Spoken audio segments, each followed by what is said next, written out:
Otra de las fuerzas que vamos a ver, aparte de la normal que aparece siempre, es la fuerza de fricción entre dos superficies. Cuando nosotros tenemos un objeto y lo queremos empujar sobre otra superficie, en general vamos a notar que existe una fuerza que vamos a llamar de fricción o de rozamiento, que se opone al movimiento. Es decir, si nosotros tenemos un objeto apoyado sobre una superficie, si le aplicamos una fuerza muy pequeña, vamos a ver que el objeto no se mueve. Si un poquito más fuerte todavía no se mueve, y vamos a tener que aplicar una fuerza mínima para que ese objeto se empiece a mover. Y después vamos a ver que para que se mueva a velocidad constante, vamos a tener que mantener una cierta fuerza para que ese objeto no se pare. Porque si nosotros dejamos aplicar la fuerza, lo que vamos a ver es que ese objeto se frena. Es decir, que sobre el objeto está actuando una fuerza de fricción que se opone al movimiento. Cuando decimos que se opone al movimiento, queremos decir que la fuerza de fricción tiene una dirección opuesta a la velocidad del objeto. El origen de esa fuerza de fricción tiene que ver también con fuerzas de origen electrostático y depende de las características de la superficie, es decir, de qué tipo de superficies están rozando. Y está caracterizada por una fórmula. Esta fórmula es una fórmula fenomenológica, o sea que uno deduce a partir de muchas experiencias, que dice que la fuerza de fricción es opuesta a la velocidad, como indica la figura esta que está acá, y es proporcional a la normal. Y este factor de proporcionalidad es lo que se llama el coeficiente de fricción. En general, acá no sé por qué lo puse con la letra F, pero se denota con la letra mu. Esa es una ley fenomenológica que explica bastante bien la fricción entre dos superficies sólidas. Ok, entonces la fuerza de fricción es en dirección opuesta a la velocidad y en magnitud es proporcional a la normal. El factor de proporcionalidad va a depender de la característica de la superficie. Nosotros sabemos que hay superficies que ofrecen menos fricción, como quiere decir que en la práctica quiere decir que nos patinamos más fácil, como el hielo, y superficies que ofrecen mayor fricción, como por ejemplo la goma, el coeficiente de fricción será más fuerte. Y ese está caracterizado por ese número F que está ahí. Es decir, acá está ejemplificado, yo trato de mover un objeto, cada vez voy a tener que hago una fuerza, y hasta que no haga una fuerza que es igual al coeficiente de fricción que se llama estático por la normal, el objeto no se va a empezar a mover. Una vez que el objeto se empieza a mover, empieza a actuar una fuerza de fricción que se llama dinámica, que está caracterizada por otro coeficiente, que es un poquito menor en general, pero que también es proporcional la fuerza a la normal. La fuerza de fricción sólido-sólido, como dijimos, es proporcional a la normal, y entonces va a tener que ver con el peso, pero en esta primera aproximación no depende de la superficie de fricción, cosa que es bastante poco intuitiva, ¿no? Porque uno diría, si hay más superficie de fricción, o sea, si hay más superficie que está en contacto, mayor sería la fricción. Pero bueno, en esta aproximación no depende de la superficie de fricción, ¿ok? Es solamente proporcional al peso. Estos coeficientes de fricción están caracterizados, existen tablas, y en general, entonces, la fuerza de fricción se escribe así. Esta es una expresión que no es muy linda, porque la fuerza, si yo noto así, fíjense, la normal apunta en el sentido normal a la superficie, y la fuerza de fricción apunta en el sentido contrario al movimiento. Entonces, no puedo escribir esto como una igualdad vectorial, porque apuntan en distinta dirección. Acá esto es el módulo de la fuerza de fricción, es proporcional al módulo de la normal, y este es el coeficiente de fricción.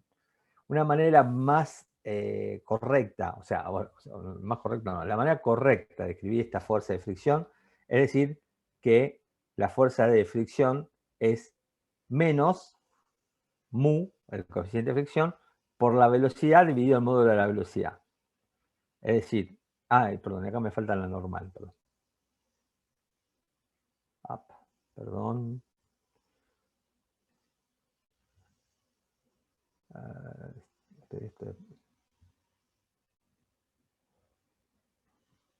Me falta la normal.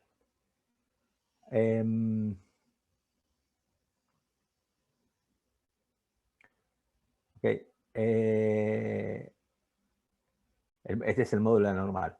Entonces tiene el sentido de la velocidad, opuesto a la velocidad, por eso está el signo menos. La magnitud es la magnitud de mu por n, y depende de la velocidad, pero no depende del módulo de la velocidad. ¿Okay? Porque acá, cuando yo tomo el módulo, me queda el módulo de B dividido el módulo de B, el módulo de B se va. Esto es la fricción sólido-sólido. Después vamos a ver fricción sólido en el fluido, y vamos a ver que es así, depende del módulo de la velocidad. Entonces la fricción sólido-sólido, o sea, tiene dirección opuesta al movimiento y depende del peso esencialmente, o sea, porque depende de la normal. Acá hay algunos coeficientes de fricción,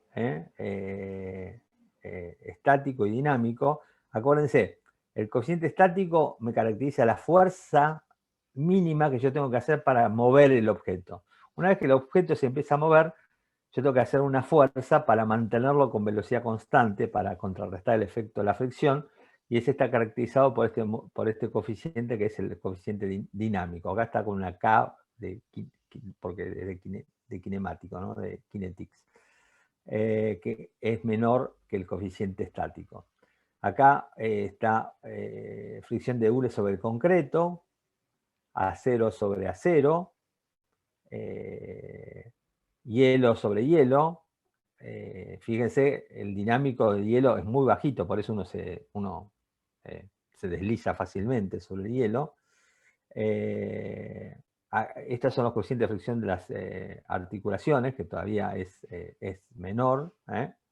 El teflón tiene un coeficiente de fricción muy bajo. Por eso se usa para que las cosas no se peguen. El piso encerado tiene una fricción bastante baja.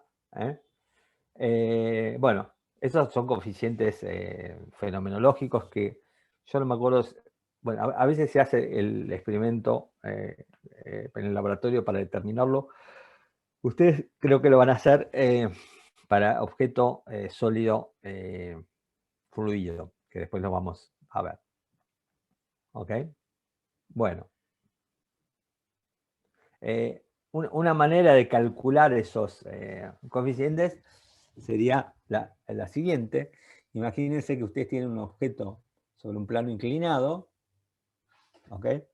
Entonces, sobre el plano inclinado, ahora que tiene fricción, van a estar actuando siempre la fuerza normal y el peso. Acá vamos a poner un sistema de ejes siempre en los planos inclinados es siempre conveniente elegir un sistema de ejes en el que una de las coordenadas va como en la dirección del plano y el otro en la dirección perpendicular.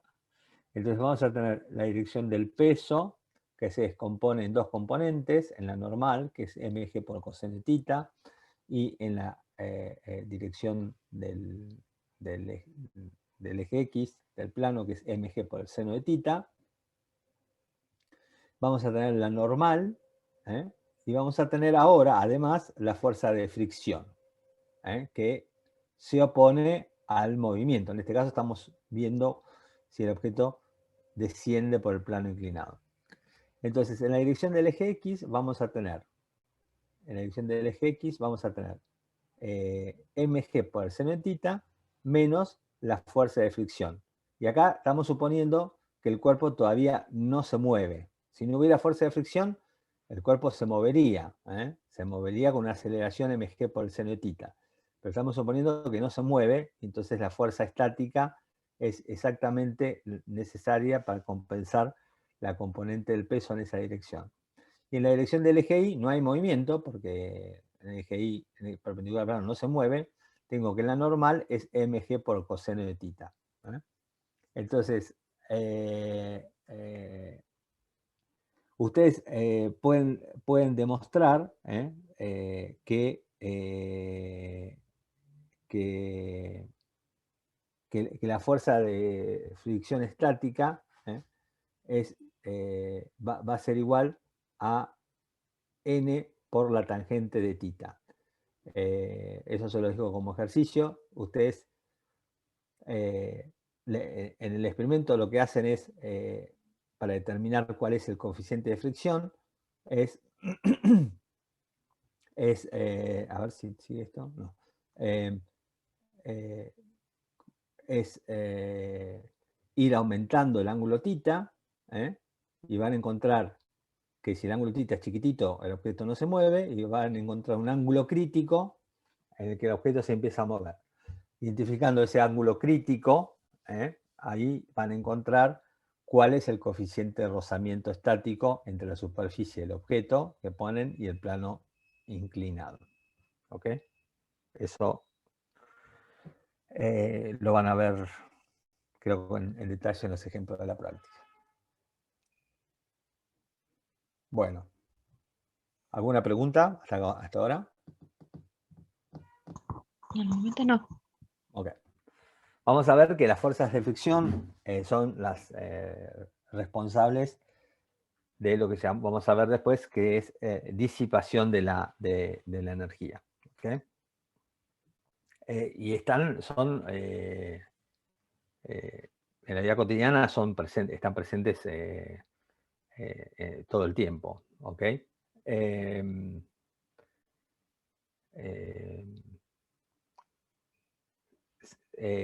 Si ustedes van en el auto y van a velocidad constante en el auto, no hay fuerza neta, porque si van a velocidad constante en el auto no hay fuerza neta, pero obviamente están gastando gasolina, y eso es porque el motor está de alguna manera haciendo fuerzas para compensar el rozamiento, que en ese caso tiene dos orígenes: el rozamiento del auto con la superficie asfáltica y el rozamiento del auto con el viento. El factor más importante esencialmente es el viento, en el caso que estamos hablando. Pero bueno, si ustedes apagan el motor, el auto se va a detener, y eso es por culpa de las fuerzas de fricción, que actúan contrario a la velocidad, entonces produce una aceleración negativa hasta que el auto se detiene. ¿Okay? Pero bueno, las fuerzas de fricción están presentes en todos lados y son las culpables o no, qué sé yo, porque si no sería un mundo bastante raro. Si no hubieran fuerza de fricción, yo, no sé, le doy un empujoncito a una taza de una mesa y la taza se movería, como dice la primera ley de Newton, con velocidad constante por el fin de los tiempos. O sea, se movería, bueno, en el caso de la mesa se caería la mesa definitivamente, pero nada pararía, o sea, bastaría poner algo en movimiento para que nunca se detenga. ¿Ok?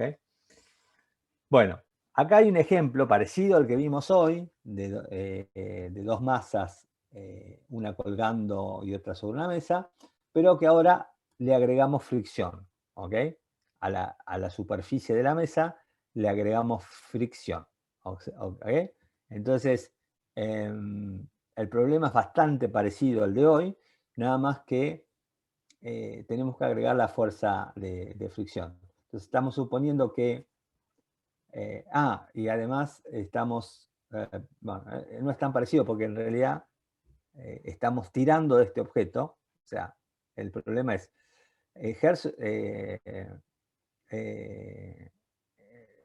tiro este objeto con una fuerza F, con una cuerda que está en esta dirección.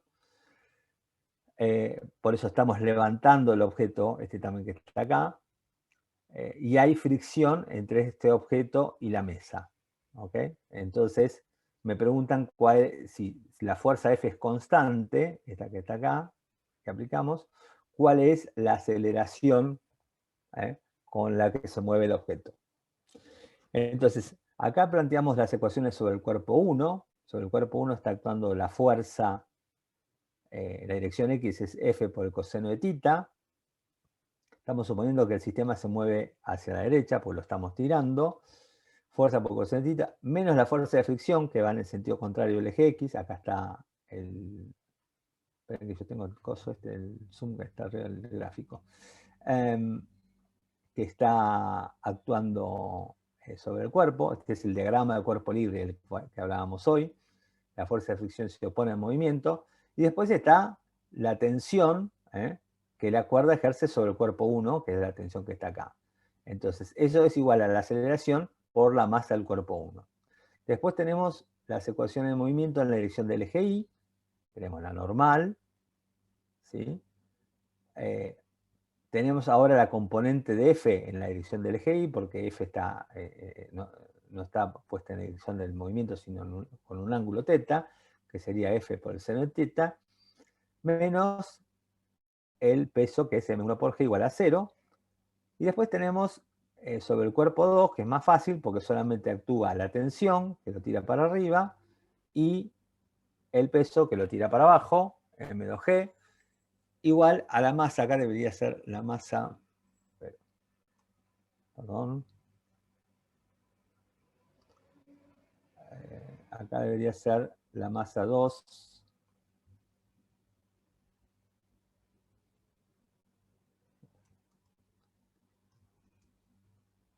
Bueno, la masa 2 por la aceleración. Y acá estamos usando lo mismo que hicimos hoy, que como la cuerda es inextensible, la aceleración de los dos cuerpos es la misma. Entonces, por eso ponemos la misma aceleración para los dos cuerpos. Entonces, bueno, acá tenemos un sistema de... acá tenemos que reemplazar que la fuerza de fricción es el coeficiente mu por la normal, y despejamos la aceleración y me da esta cantidad que está acá.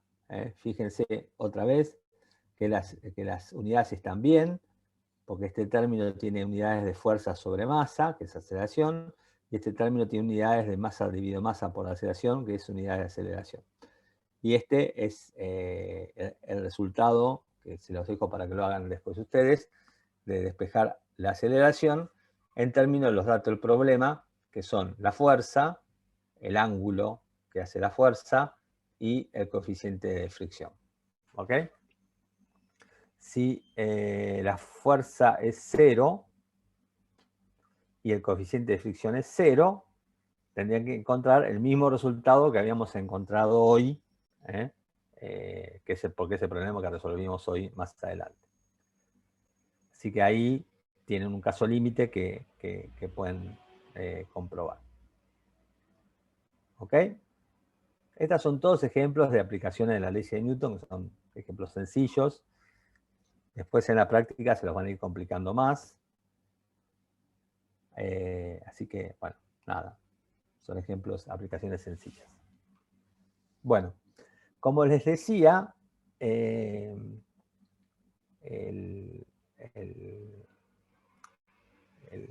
la fuerza de rozamiento entre un sólido y un líquido es distinta a la fuerza de rozamiento entre sólido y sólido. Porque entre un sólido y un líquido, un fluido, la fuerza de rozamiento, si sobre todo si el sólido es pequeño, es proporcional a la velocidad. Cuanto más rápido, mayor es la fuerza de rozamiento. No es el caso entre sólido y sólido, que no depende del modo de la velocidad. ¿Okay? Esa fuerza también se deduce en forma experimental, se conoce como la ley de Stokes, y uno encuentra que la fuerza de rozamiento es una constante que depende del fluido y también depende de la forma geométrica del objeto, por la velocidad. Y lleva el signo menos porque siempre se opone al sentido de la velocidad.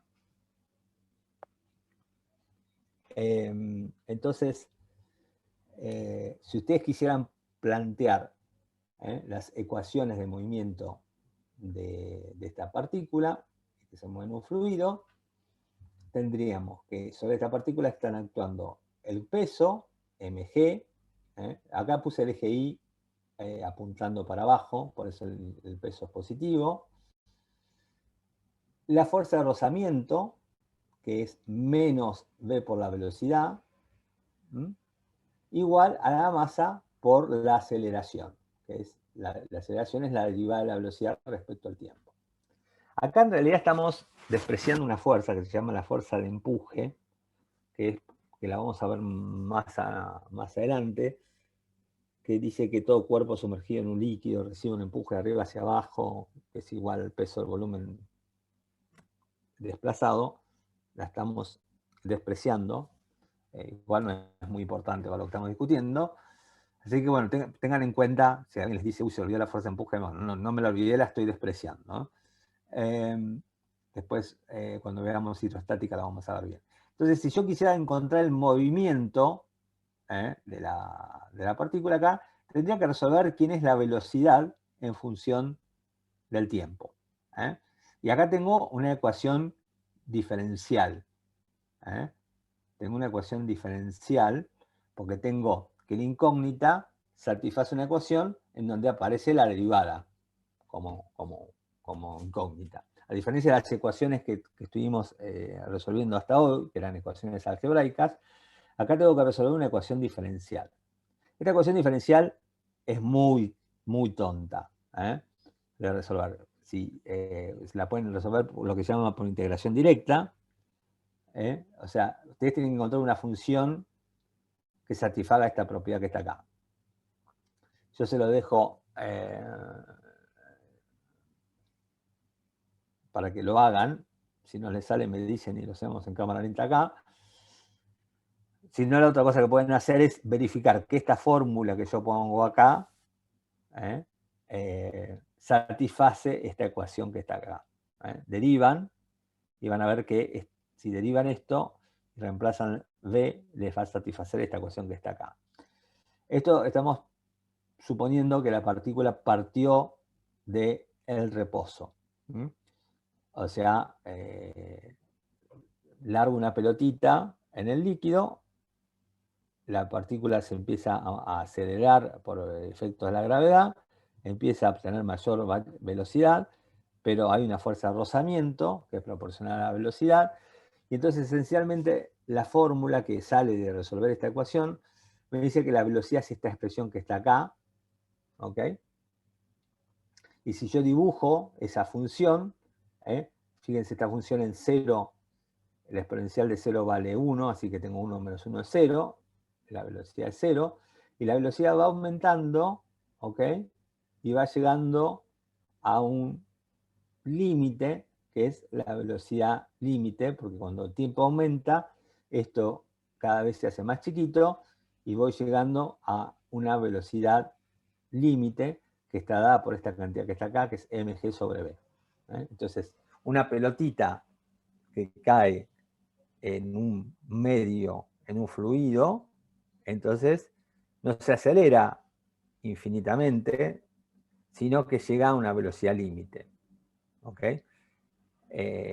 Y esa velocidad límite depende de la masa de la partícula. ¿Ok? Esto es más parecido a lo que pasa en la vida real si yo tiro, quiero hacer el experimento de Galileo, porque en el experimento de Galileo la pelotita se mueve en el aire y el aire tiene un coeficiente B de viscosidad que hace que el experimento no sea como el que vimos en el video, en donde caen al mismo tiempo, sino que caen con velocidades distintas. Acá se ve el efecto del rozamiento. El efecto del rozamiento hace que el objeto tenga una velocidad límite, que depende de la masa de la partícula. ¿Ok? Este es el caso de la partícula que se mueve en un fluido. Este experimento también es fácil de hacer tirando pelotitas en una solución, no sé, de glicerina o lo que sea. En el aire es más difícil porque el aire tiene, para este caso, tiene un rozamiento pequeño. Pueden poner una solución más viscosa y entonces el efecto es más visible. Este es otro ejemplo de fuerza disipativa. La principal diferencia con la que vimos anteriormente es que la fuerza esta depende del módulo de la velocidad, a diferencia del anterior, que no dependía del módulo de la velocidad. Acá hay algunos coeficientes de fricción. El aire, son líquidos estos, aire, agua, alcohol etílico, el mercurio. Estos son coeficientes chiquitos. Acá estos son un poco más grandes. El aceite de oliva, fíjense que es... uno piensa que el aceite es patinoso, pero comparado con el agua y el aire es bastante más fricción. Bueno, obviamente la miel es mucho más fricción y el vidrio vieron que el vidrio es casi como si fuera un líquido súper viscoso, es mucho más viscoso. Las unidades están en Pascal.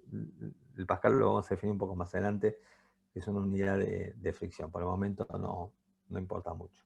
Pero bueno, este es entonces un ejemplo de rozamiento entre un sólido y un fluido.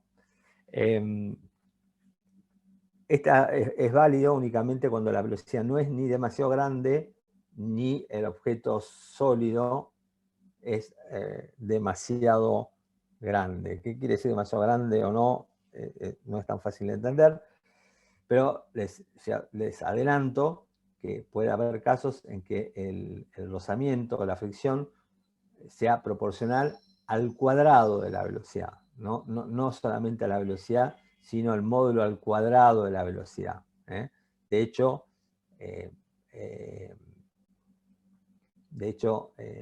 para un auto, el rozamiento es proporcional al cuadrado de la velocidad. Por eso, cuanto más rápido andan en auto, mucho mayor es la fricción del aire, mucho más combustible gastan, porque tienen que sobreponerse a una fricción que aumenta en forma muy sostenida con la velocidad. Cuanto mayor es la velocidad, mayor es la fricción del aire, mayor es la gasolina que van a gastar. También les adelanto que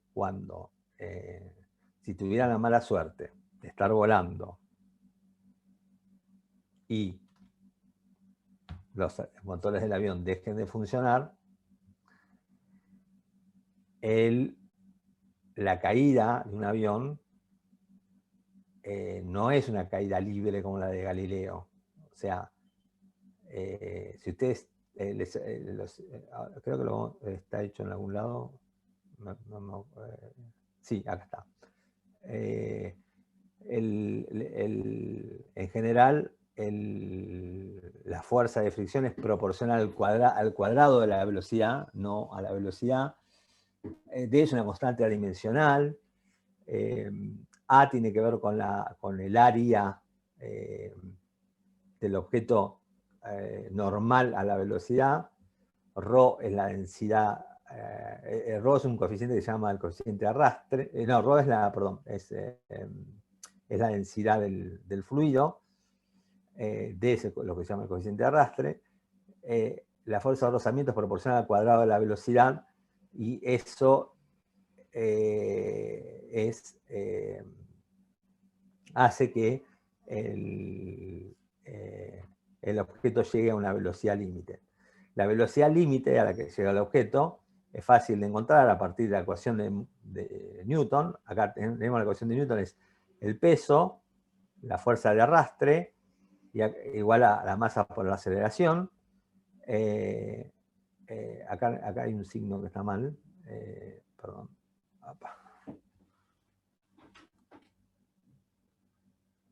Acá hay un signo que está mal. Ahí.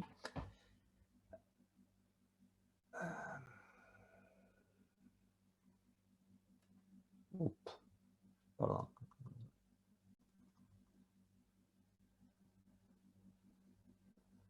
Ya llegamos.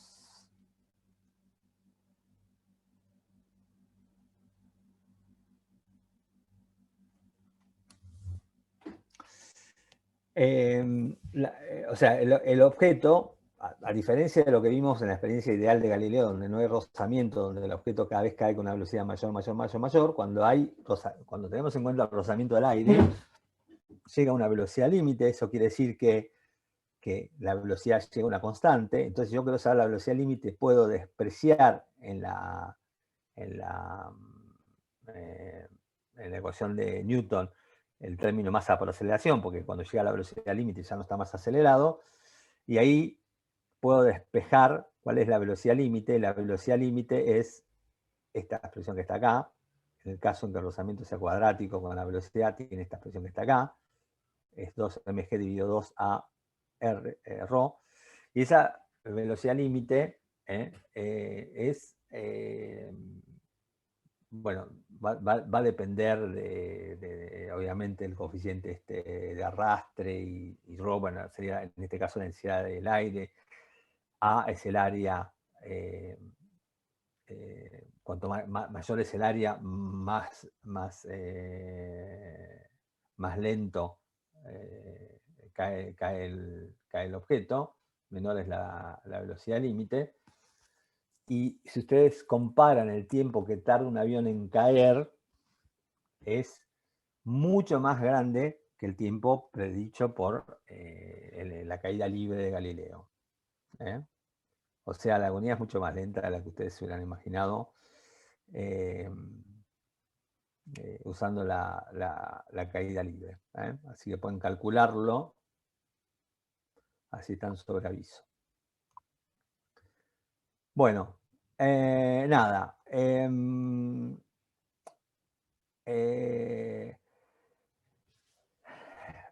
Cuando Profe, vimos el perdón, movimiento... Sí, ¿alguno tiene alguna pregunta?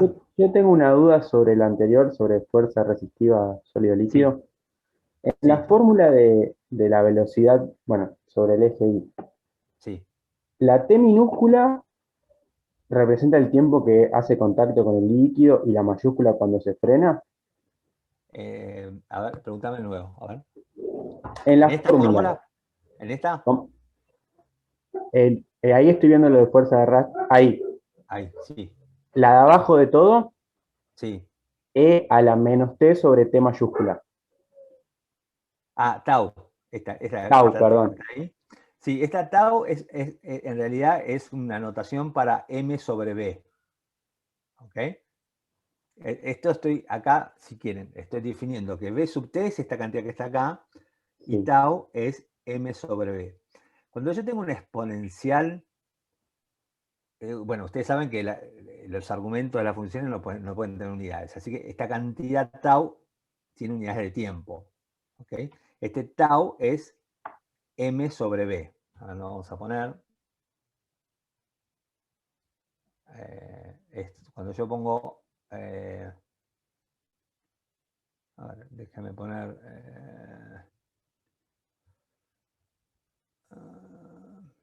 este es el problema de lo virtual, que es muy difícil. Esto en el pizarrón uno lo hace en 2 segundos y en lo virtual tarda 3 horas. Pero ya que está, así queda claro. ¿Dónde está la letra tau? Tau es igual a M dividido B. ¿Ok? Esa cantidad, que es M sobre B, si ustedes lo miran con detalle, van a ver que tiene unidades de tiempo. Cuanto más chiquito sea tau, quiere decir que está caracterizado, o sea, el tau este va a afectar la forma de esta función que está acá. Si tau es si tau es muy, muy grande, ¿ok? Si tau es muy grande, esto es muy chiquito, quiere decir que la función va a tardar mucho en llegar al valor asintótico, mientras que si tau es chiquito, la función va rápidamente a llegar a su valor asintótico. O sea, tau es lo que se llama un tiempo característico del sistema, y me va a decir qué tan rápido se establece el régimen de velocidad límite. ¿Se entiende? Sí, ahora sí. Y ¿Okay? la T minúscula es el tiempo Es el tiempo verdadero. La T minúscula es el tiempo-tiempo.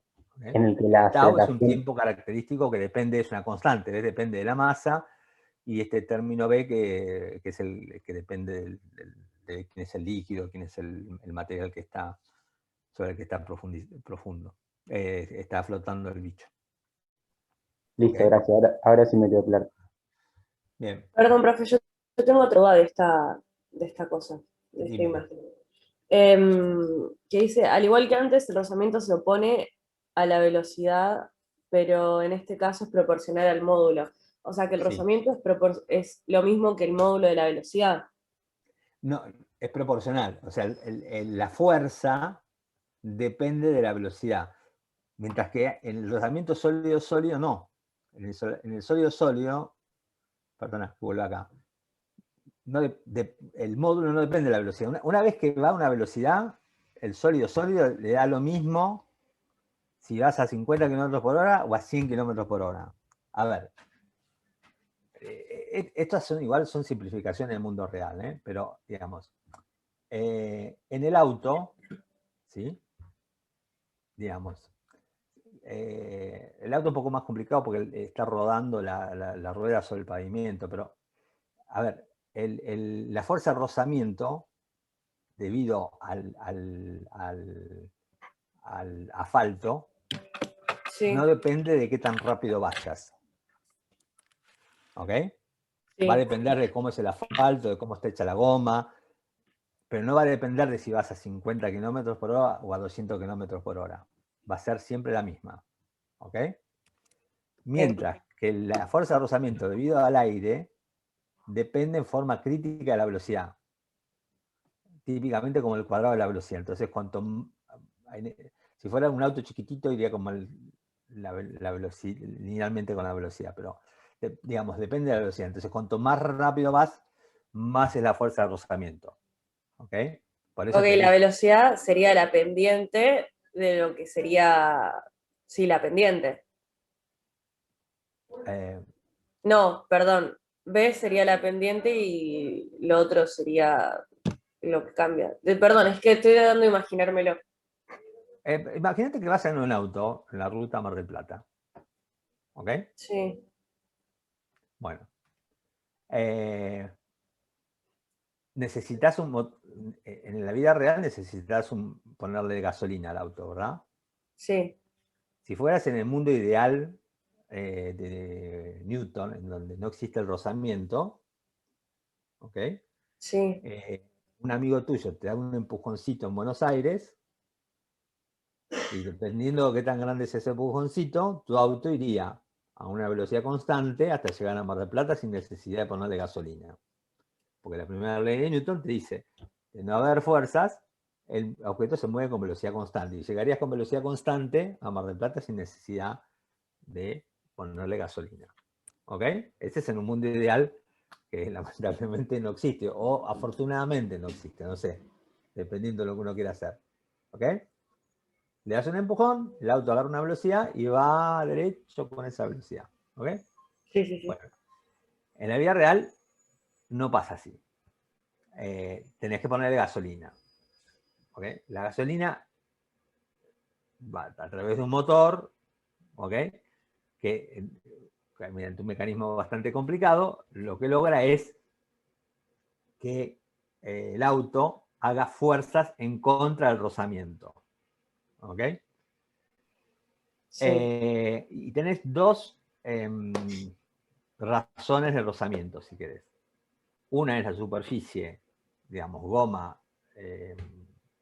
ruta, y la otra es auto-aire, porque el auto está andando en el aire. ¿Ok? sí, Bueno, una de las dos fuerzas de rozamiento no depende del rozamiento con el... no depende de la velocidad.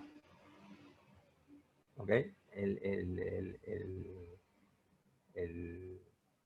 Con el asfalto no depende de la velocidad, mientras con el aire depende de la velocidad. Cuanto más rápido vayas, si vos vas a Mar del Plata a 50 km por hora, vas a gastar mucha menos nafta que si vas a 200 km por hora.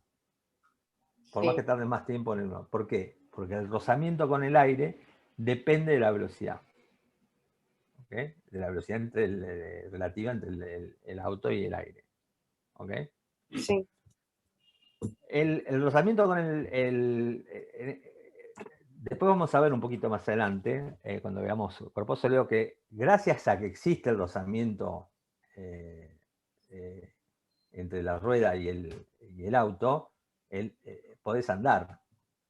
Porque, porque si no la rueda no rodaría. Viste que cuando estás sobre hielo, te quedás patinando sobre el hielo y la rueda no avanza, digamos. Pero bueno, eso es un detalle que lo vamos a ver cuando veamos sólido. Pero lo que yo quiero hacer hincapié es que el rozamiento sólido-sólido no depende de la velocidad, y el rozamiento sólido-fluido depende de la velocidad. Puede ser lineal, como en el caso de la pelotita cayendo en la glicerina, puede ser cuadrático, como en el caso del auto o de un avión cayéndose porque se está por estrellar, y eso hace que si no hay fuerzas externas más allá de la gravedad, el objeto tenga una velocidad límite. ¿Ok? sí, Lo pueden mirar un poquito si quieren investigar un poquito, pero fíjense que lo que tarda un avión en caerse es bastante. Es bastante tiempo.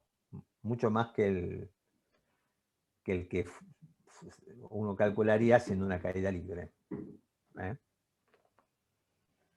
sí. Bueno, después vamos a seguir con el rozamiento, porque después vamos a ver qué pasa con un resorte que está oscilando. De hecho, uno de los experimentos del laboratorio creo que lo tienen que hacer. Van a hacer oscilaciones, creo que con un celular en el aire, y ahí van a ver cuál es el efecto del rozamiento o de la fricción. ¿Ok? Sí, sí, sí, gracias, profe. Bueno, ¿alguna otra pregunta?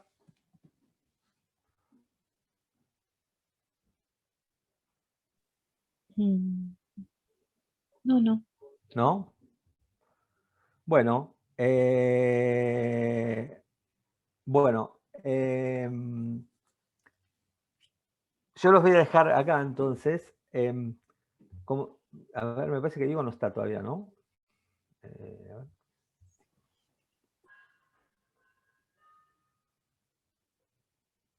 Diego no está. Bueno, al desconectarme yo, alguno de ustedes se va a convertir en host. No sé a quién lo va a convertir en host. ¿Ok? O sea, lo va a ser el dueño del aula. Cuando entre Diego, ustedes le van a pasar ese host. ¿Ok? ¿Saben cómo se hace? No, pero bueno, no debe ser muy difícil. No, o sea, bueno, marcan en participantes. Y bueno, a ver, me salgo. A ver, esperen. ¿Quién se ofrece como voluntario para practicarlo? Yo nomás. ¿Quién es yo? Decime. Armando. Armando Rodríguez. Bueno, te voy a hacer host. Ahí te dice host. ¿Ok? Ahora sos el dueño del aula. Ahora, marcá, ¿vos llegás a ver los participantes? Se lo dio a Alex. No, no a mí. Perdón, a Alex. ¿Alex estás o no? Alex se fue y nos mató. Alex no está. Alex no está. Wow. Bueno, igual no creo que vaya a necesitar mucho el host. Si vuelve Alex, le dicen que cuando vuelva Diego, lo tiene que hacer host, ¿ok? Para eso tiene que ir Bueno, a la lista de participantes, ¿eh? Y cuando clique a la lista de participantes le aparece hacerlo host y listo, con eso ya está. Yo ahora me parece que no puedo, no se lo puedo sacar. A ver, espera.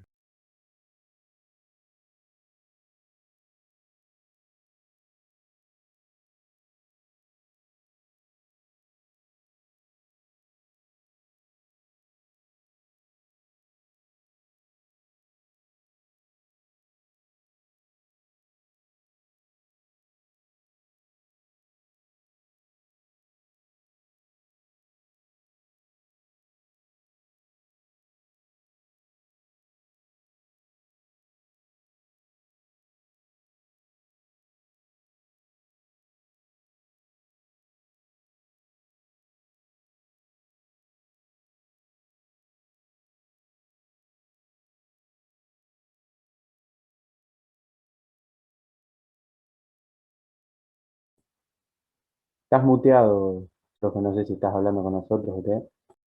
Sí, perdón. Les decía, los veo el martes.